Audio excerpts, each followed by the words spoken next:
who has personally trained more than 31,500 salespeople. Today, he's here to share insights into selling with integrity and selling honestly. Please welcome Ryan Tuckwood. Thanks for joining me. Thank you, mate. Good to see you again. It's been a while. It's been a while. My mum's clapping for you. That'll be your mum and my dog down here. My dog just gave me a little nod to say, yeah, you're all good. Well done. I'm proud of you. We've been approved. Oh, good. Well, you're looking well. How many years in Australia for you so far? 16th year now. It'll be 16 years in, I reckon, August, I think it was, when I actually landed here. Wow. I was trying to figure out, why are all these companies selling faster in the past 16 years? Was it because I left? Or was it because Ryan arrived? Cause and effect. Well, they say for every cause, there's a certain effect. And I think when we look at selling, the cause for a lot of business success is a superior sales team. And the effect is more leads, faster sales, better referrals, and better relationships. But it's not as easy as it seems. There's a little bit more that goes into it. Yes. When you came to Australia, what was your first selling experience? In a word, painful. I take that back. My first selling experience was in a clothes shop. I was on the back of a very, very comfortable life as an engineer of 8 years, mechanical engineer. I came over here as a backpacker. I'd spent the best part of 3 months through Asia and didn't really know what I wanted to do. I just knew I didn't want to be an engineer. And I remember actually walking around Pacific Fair on the Gold Coast, the shopping center, with my resume. And it was actually in a bag. And then this lady approached me in a shop and said, "You're not looking for a job by any chance?" I must have had job seeker or poor written all over me. That backpacker vibe. Yeah, backpacker vibe. And she offered me a job there and then in this retail store. But it was like a very expensive store. I'm talking like $800-900 pair of jeans and ball gowns and all this. So that was actually my first ever job ever in sales when I first arrived. In the rag trade, as they used to call it. Yeah. My mum will be smiling over here because she spent years selling dresses in a dress shop. Is that right, Mum? She said, "Yeah." How was your experience? Oh, my grandmother started it. Oh, there you go. Do you know what? It actually served me really well. I worked for a Japanese couple, Hiro and Mia. They ended up becoming really good friends of mine. They even came to my wedding. Hiro bought me a car at one stage. He tried to sponsor me and failed. But what I learned from those guys was just pure discipline and customer service. The customer comes first beyond everything. I remember sometimes on a Saturday evening, the doors were supposed to close at 5:30 or whatever it was. And if somebody walked in at 5:29, you stay till 10 p.m. if they're ready to shop. Like, you do not leave. You do not get the vacuum out. You do not start cleaning up. And you probably know better than I do if that's the Asian culture and the Asian way. But I just remember thinking, this guy is crazy, but he really, really cares about the experience for his customers. And I didn't take it in at the time. It was only further down the line when I ended up in a call center and I saw the polar opposite. My boss and the owners not caring about the customer, that I was able to kind of channel all those lessons that I didn't know I was actually getting.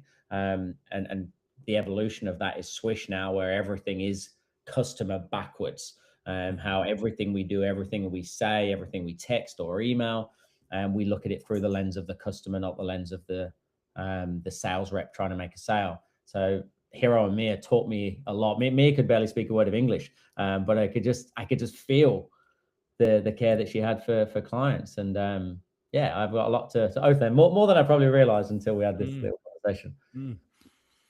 For the world in Asia, selling is life. And it's not something that you do over there. It's something that you're doing all the time. And in Taiwan, a lot of people's businesses are attached to their home. And so if this is your front door and somebody walks in, you take care of them. The customer is still king in that part of the world. and you sit them down and you give them a cup of tea and you build the relationship. And if you're eating, you serve them food. It's none of this, oh, this is my meal. This Yeah. is ours. We're going to break bread together. And they do that and they will stay up till 11 or 12 o'clock in the morning.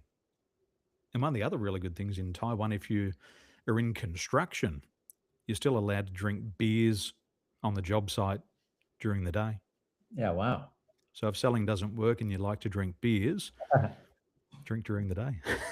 There you go. I find different cultures and selling and consuming, I find it absolutely fascinating, the slight nuances. And I think I got into sales later in life. I was 27 years old when I moved here, and I had traveled a lot and I'd experienced a lot of cultures.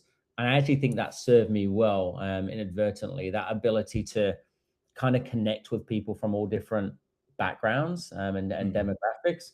And then I met you back in the day as well. And I don't know, maybe 2018, and you introduced me Mhm. to disc, and that changed everything again. So I think having those life experiences have certainly served me well.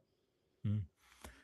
From your experience and living in the United Kingdom, what were some of your early experiences as a customer who was buying something from a British trained sales environment? Do you know what? That's a question I've never been asked. It's a really good question.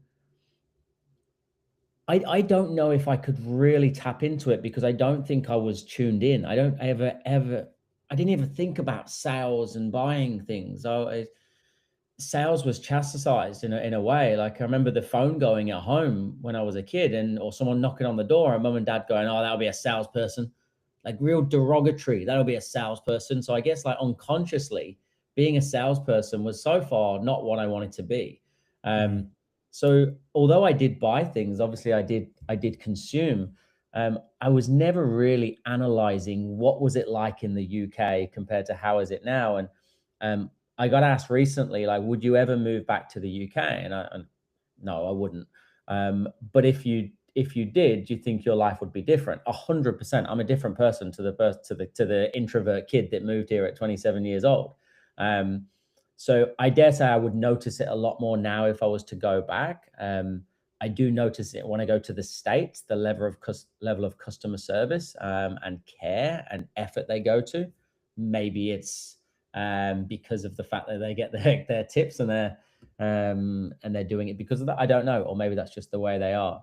So it's a hard question to answer, Daniel, really, with regards to what it was like back in the UK, because I was so far detached from the sales world. I was just an engineer that dealt with machines every day. I didn't want to speak to Mhm. humans. I didn't like them, and I still don't really. I've just learned how to do it. We owned a family pawnbroking business and we were there for 17 years. And we would negotiate. We would have to get a really good deal. And one of the things we didn't necessarily want to do is to sell. So we would price our items correctly. So the customer would walk in and Mm, say, that's a fair price for a fair product with fair condition. I'll take it. And that was our method because we didn't really want to haggle. We didn't really want to hassle. We just thought this is the right price. And what I've learned about the British model of selling is that we put a lot of thought into pricing. How am I going to price this product and service in a particular way that represents the value that we're going to give them? The level of customer service, the level of experience, warranty or no warranty. And a lot of thought is put into it. And we would change our prices continuously till we found the sweet spot. mm, And so, yes, we're selling, but we're putting a lot of thought into pricing. And then we put a lot of thought into packaging because we knew that, for example, we could sell a Sony PlayStation, but we could sell a game with it or two games or an extra controller. So we'd think through the packaging so that one person walked away with at least two or three other items. And that was a really good model. yeah. But if somebody walked into the shop and they tried to sell us something, would want to chase them out of the shop. Don't come into my shop selling things. We pay the rent here. Should have a big sign, no hawkers in this shop. So we're selling, but we're also at war with the other door to door salespeople. Mm. And that was a little bit confusing for me because I'm thinking, well, what am I supposed to do here? Do I sell or not sell? I think that still rings true. I did a session this morning, and I speak about becoming the buyer you're trying to attract. Right? We inadvertently we attract the type of buyer that we are. So if you're a procrastinating buyer, if you resist sales approaches, and I even said to the guys this morning, I said, you have a duty of care and a responsibility if you genuinely believe in your product or service to let people know that it exists. You can't sell a secret. And some people they resist sales approaches, which means in turn they actually resist selling. They resist actually promoting their products or services as well. And I think it's ingrained in us. I think there is still that undertone, even now, probably worse now actually, because of the how accessible everybody is, and what the bad word, the bad sort of reputation that salespeople have earned. Um, Mm, we are more skeptical than ever before. So I think the non-sales selling is even more important, which means the relational selling is even more important. Again, especially with the advancements of AI, the people I'm finding, I don't know what it's like where you are, but I'm finding that people are craving that human connection more than anything, because there's people are working remote. They have very little interaction with people. They don't know what's real, what's not. Text messages, emails, everything's automated. If you can actually have a human to human conversation, that for us, sales conversions are going through the roof, because you mm, have that instant sort of level of trust there. So people have gone back now. They want those sales conversations as opposed to mm, just being treated like a number. mm. My first sales job was at my uncle's news agency. And the training was there's the newspapers, there's the door, go make sales. And I thought, I'm going to be a millionaire. I'm going to buy that dream house. And then you get rejection. And I think the major problem was I was never taught about prospecting and targeting.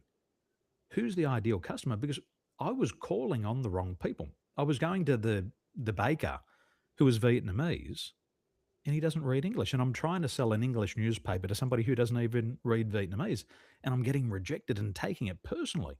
Mm, And then I go to somebody else and they say, well, I don't believe in the news. And I'm thinking, gee whiz, it's just $1. And in the first couple of rounds of newspapers, it was just figuring out who's my buyer, who's going to buy this. And once I figured it out, I was like, oh, I should just call on those people. And that made it really easy. But it was a shock at the start. The same uncle then taught me how to sell real estate about a decade later. And he said, we're going to do it right this time. He said, I'm going to teach you how to find the right people. He said, this is what they look like. This is the location. These are the reasons why they buy. And as he started to educate me on that, I was like, this is actually a lot easier than I mm, thought. There's a system here, there's a secret formula that if I can just figure out what it is and reapply it, this kid who's dropped out of school should be okay. mm, And he said, pick up the phone 500 times, knock on 500 doors. And I said, then what? He said, 400 people won't answer, but 100 people will. Okay, and then what? He said, out of those 100 people, 99 people will tell you to piss off, but they'll be really nice about it. They just don't want your offer. Don't take it personally. And he said, one person will turn around and say, thank God you're here. I was just thinking about selling my property today. Come inside. Can you help me out? And the expectation was so clear 500, 199 no's, one yes. And the expectation was there, and it became an enjoyable experience. mm. Because your expectations were managed. That Yes. I And think, realistic. and realistic. And I think as I've evolved, I don't like this phrase, but I think we've evolved as a business in 11 years now to almost business coaching. I'm going to be very careful how I say that because I want to stay in my sales lane, but we are helping people grow their businesses in a few different ways. And I think one of the common mistakes I see with either the business owner or the sales manager or leader is that they are setting unattainable targets for their team, and they're not helping them. They're not giving them a platform for success. Um, to your point then about identification, it's literally the starting point of all prospecting. We go through 6 stages We call it IRLORA. So IRLORA. So first stage is identify, right? Who do you want to work with? So there's who can you work with and who do you want to work with? And you know this, I had almost 2 years to the day, I had an amazing experience where I did the Necker Island thing with Sir Richard Branson. And I remember a question on that island said to all of us, not to me, but said, if you could flatline your business today, if you could literally, right, pack it up, we're going to start again. And I'm going to choose just 10 people to work with, 10 clients that I'm going to invite to sit at the table with me. And they're going to pay me the total revenue cumulative that I want to earn in this year anyway, right? Whatever your number was, I'm going to get it from 10 people. Who would they be? How would you choose them? And what model of delivery would you like to give to them? And I changed our whole business model after this question. And I come back and I said, right, okay, I now identified who I want to work with. Why? Because they commit, because they got discipline, they've got focus, they're not expecting quick wins, they're going to follow a system, they're going to be held accountable, blah, blah, blah. Then we go, right, we've identified them. Reach, where are they? Where do they hang out? What groups are they in? What events are they going to? What are they reading? What are they watching? Land, how do we land their details, right? How do I draw them into some sort of funnel, or do I, how do I introduce myself at an event? If I am going to introduce myself at an event, what's my strategy? Am I getting them into a coffee, to a discovery call, onto a Zoom? It's a system. Then we go to O, which is obtain. So what's our sales process? How do we obtain them as a client? The second R is retain. So how do we keep them? So what's our ascension model? And then the final A is advise. So how do we become their advisor that maybe after me, they've done some sales training, they've now grown their team, they need some leadership coaching. And I go, do you know what? I've got a guy called Daniel Tolson who's perfect for that. I think you should go to him. And I build this suite of fringe services, which means they stay in my ecosystem. And they don't just come to me for one little bite-sized chunk. And those 6 stages, like you said, it's a system. It's a plan. And for some reason, you can just start a business, and then there's a reason that the majority of businesses fail. I dare say not just in Australia, but globally. And it's because we don't get taught this stuff. We don't get taught at school, that's for sure. And it is education. It's something that you can learn. Selling is not a natural born attribute. People say, oh, they're a natural born salespeople. No. I've never seen a doctor pull a baby out of the womb and say, this one's going to be a salesperson. This one's going to be a taxi driver. This one we're just going to fuck with. The doctor says, this child can become whatever it wants to become. And we can learn how to sell. And once you become good at it, it opens doors. I remember my uncle saying clearly to me, he said, selling is the only profession where you can write your own paycheck. Yeah. You know, I think we've all heard the words, look at yourself in the mirror and ask for a pay rise. He said, you just decide how much you want to earn and you're in control of the sales. And it was great advice. And I think still today, it's still true. You can still write your own paycheck. There's no limit to how much you can sell. I've never met a boss who says, I want you to stop selling. You're selling too much. You're selling at too high a prices. You're bringing in too many commissions for the business. We're making too much money. I'm going on too many holidays. I'm buying my second Ferrari. No boss has ever said that. Yeah. But you got to learn the formula. What happened? What happened to your stress levels? And what happened to your levels of joy once you got clear on your IRLORA formula and what you wanted for your business? So this is recent, really. So I've been in business for 11 years, sales for 16. I'd say it was only 2 years ago, like literally after that conversation on Necker, that I genuinely chose my clients and said, right. There's a secondary part to this. Sir Richard said, as a leader, your job is to be the first one in the pool. Right, that was his metaphor. He's like, your job as the leader is to be the first one in the pool. What he meant was, obviously, you got to lead the way and set an example. I mean, on the island, he was the first one fully dressed in the pool. And I had that ringing in my ears. And as I came back and I said, right, who do I want to work with? And I built out this avatar. And we had some clients already that fit the avatar. And I'm like, how do I get more of those people? And then I asked myself the question, who do I want to jump in a pool with?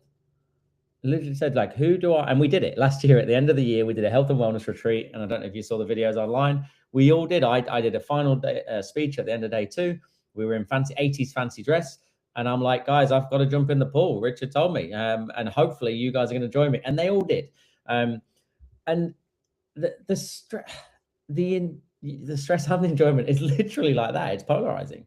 I love my job again. I think you somehow, not some people do, that you inadvertently create a job for yourself over time, and you fall out of love with your own business. Like, I love the process of selling. I never loved selling because I wasn't very good at it. I learned to love the how and the process, and then in turn, then I love teaching people to do it.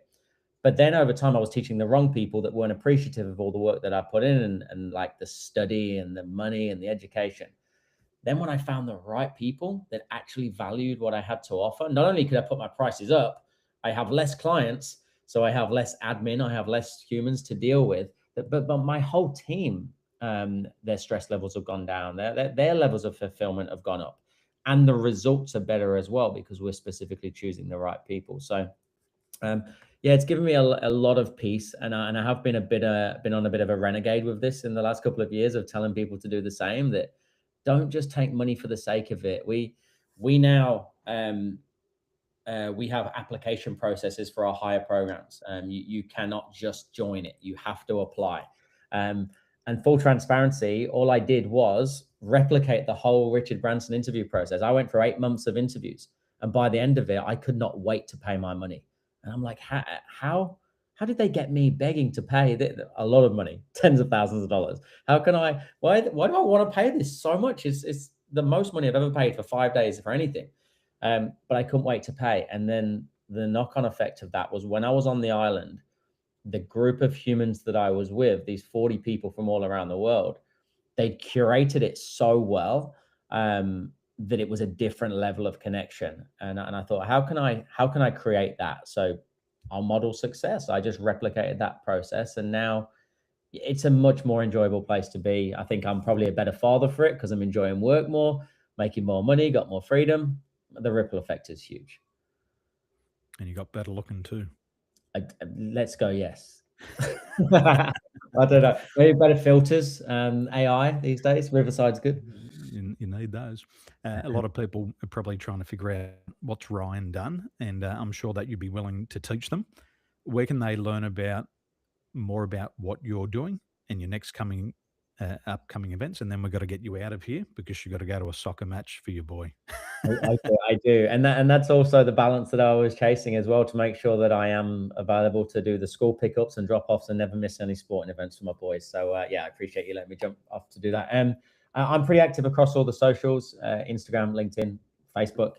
We run workshops monthly, virtual workshops. I run 3-day boot camps twice a year. So yeah, I'm pretty easy to find. I'm a pretty open book these days after being on private for many years and realizing you can't sell a secret. So I better put myself out there. You can't sell the secret. You can't hide it. You got to tell it. Yeah. Okay, my friend. I will see you 3 weeks from now up in Queensland. It's been wonderful to talk to you today, and you enjoy that soccer match. Mate, always a pleasure. Thanks for your time. Appreciate it. Thanks, mate. Have a wonderful day.